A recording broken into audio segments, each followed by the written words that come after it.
Hello everyone, today we're talking about tension type headaches and how the top joint of the neck can contribute to tension type headaches happening. My name's Chris, I'm from the Headache and Pain Management Centre. Please type in below and say hello if you've got any questions or comments as we go.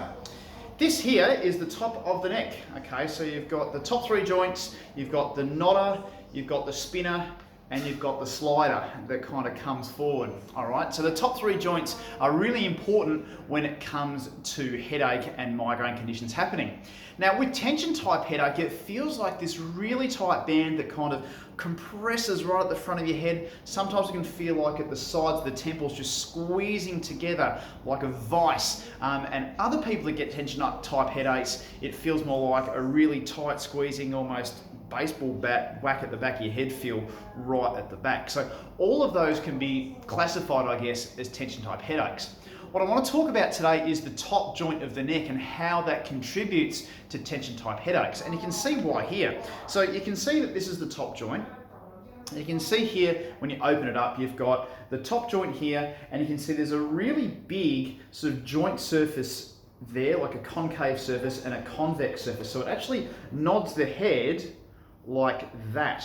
All right, so you can see how broad that joint is. So if that's a little bit stiff, what can happen is that the pain from that neck joint can refer into your head, and it can refer to the front, it can refer to the back, or it can refer side to side, depending on precisely which joints are affected. So if it's just one side, say for example, the left C1 joint, be that side, it will cause a headache on the left. If it's the right, it's on the right. And if it's on both sides, it can cause a headache on both sides of the head.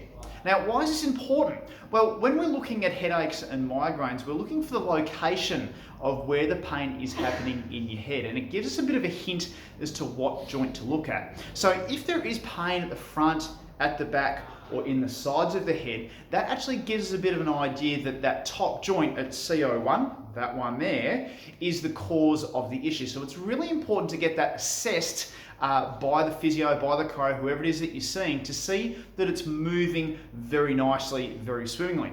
Because quite often, actually getting that joint moving can actually reduce the amount of headaches that you get, the amount of tension headaches, cervicogenic headaches, even migraines and cluster headaches at times as well.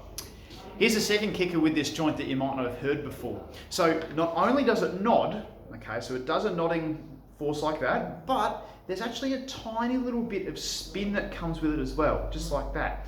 There's not too much of it that happens, and it really only happens when you turn your head right to one side or the other. So if you watch me here, if I turn all the way to my left, okay, there's something that stops me from turning further.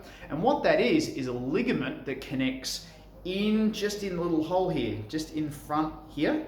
It stops it. It actually turns your head back the other way. So it's not like, what's the movie, Bride of Chucky or Psycho or something. So you're turning around, and as you go all the way, it pulls it back in that direction.